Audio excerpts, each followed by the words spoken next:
माझ्यासोबत शिवसेना शिंदे गटाचे विदर्भ संपर्क प्रमुख आहेत किरण पांडवजी। भाऊ, काय सूचना देण्यात आल्या, आजचा पुढे ढकलण्यात आला मेळावा? आता आम्हाला मुंबईवरनं साहेबांकडनं निरोप आलेला आहे की ज्या शेतकऱ्यांचा आज या पूरग्रस्ताच्या याच्यामध्ये नुकसान झालेलं आहे, या संदर्भामध्ये तुम्ही पूर्व विदर्भातल्या सर्व जिल्ह्यामध्ये तालुका प्रमुख, जिल्हा प्रमुख, संपर्क प्रमुख यांच्या माध्यमातून बांध्यावर जायचं, शेतकऱ्यांचं काय नुकसान झालं या संदर्भातली पूर्ण माहिती जमा करायची आणि ती माहिती गोळा करून आम्ही हे आमच्या उपमुख्यमंत्री एकनाथराव शिंदे भाईंकडे सादर करणार आहे।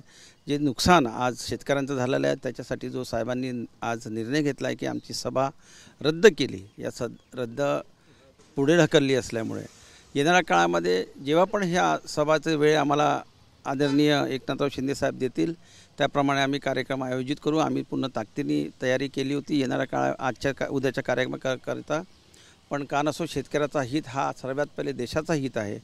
जे आमच्या उपमुख्यमंत्री एकनाथराव साहेबांनी विचार केलेला आहे त्याच्यावर आम्ही अंमलबजावणी करू। आणि पूर्व विदर्भाची जबाबदारी शिवसेनेची तुमच्यावर आहे, काय काय इन्स्ट्रक्शन्स पदाधिकाऱ्यांना देण्यात आलेले आहे? कारण की गडचिरोली, चंद्रपूर, वर्ध्याच्या काही भागात नुकसान आहे।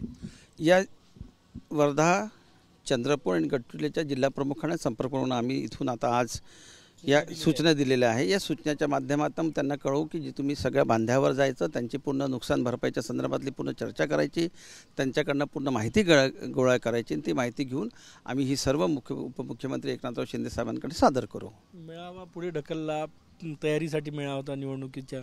नाही, आता असं आहे याच माध्यमातून येणार स्थानिक स्वराज्य संस्थांची निवडणूक होते, जिल्हा परिषद पंचायत समितीची निवडणूक होते, पण का नसो आधी देशाचा हित, शेतकऱ्यांचा हित आणि नंतर आमचा कार्यकर्त्यांचा मनोबल वाढवण्याचा प्रयत्न जो साहेबांनी करण्याचा प्रयत्न केला होता तो येणाऱ्या काळामध्ये ते येतील आणि आम्हाला मार्गदर्शन करतीलच, पण आता पहिले शेतकऱ्यांचा विचार आणि देशाचा विचार करण्याचं अत्यंत गरजेचं बाब आहे। खूप खूप धन्यवाद। जे कार्यकर्ते आजच्या मेळाव्यासाठी येणार होते त्यांना किरण पांडव यांच्यामार्फत सूचना देण्यात आलेल्या आहे की तुम्ही शेतकऱ्यांच्या बांधावर जा, शेतकऱ्यांच्या नुकसानाची पाहणी करा आणि तसा रिपोर्ट पक्षाच्या वरिष्ठ नेत्यांपर्यंत पाठवा। कॅमेरामॅन सचिन सयामसह गजानन उमाटे, TV9 मराठी, नागपूर।